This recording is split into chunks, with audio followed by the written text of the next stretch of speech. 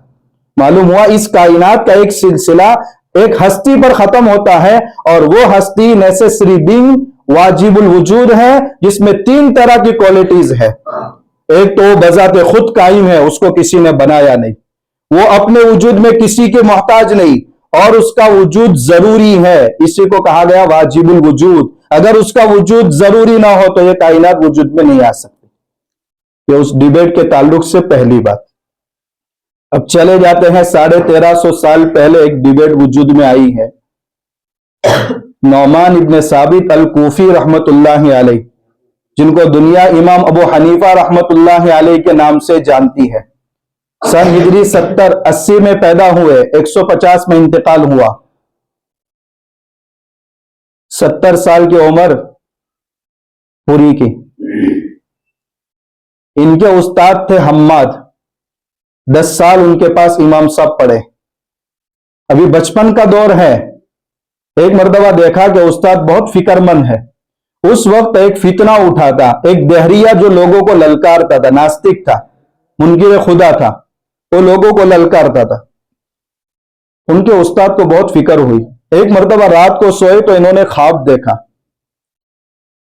صبح میں جب امام صاحب اپنے استاد کے پاس گئے, ابھی تو بچپن کے دور سے گزر رہے ہیں, دیکھا کہ استاد فکر مند ہے, تو وجہ پوچھی تو استاد نے خواب کا ذکر کیا کہ رات میں سویا اور میں خواب میں دیکھ رہا ہوں کہ ایک درخت ہے, اس کی جڑ بھی ہے, تنا بھی ہے, اس کی شاخیں بھی ہیں, اور ایک خنزیر ساری شاخوں کو کھا چکا ہے, اور اس تنے میں سے ایک شیر ظاہر ہو رہا ہے, اور وہ اس خنزیر پر حملہ کر کے اس کو ختم کر دیتا ہے.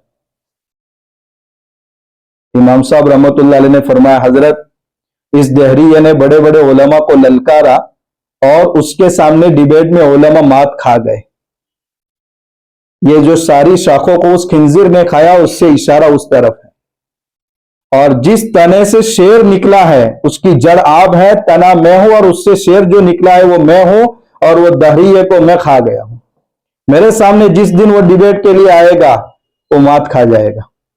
تو ان کے استاد نے پھر ڈیبیٹ کے لیے جگہ طے کی جامع مسجد, اور وہ دہریہ اسی پر ڈیبیٹ کرنے کے لیے آیا.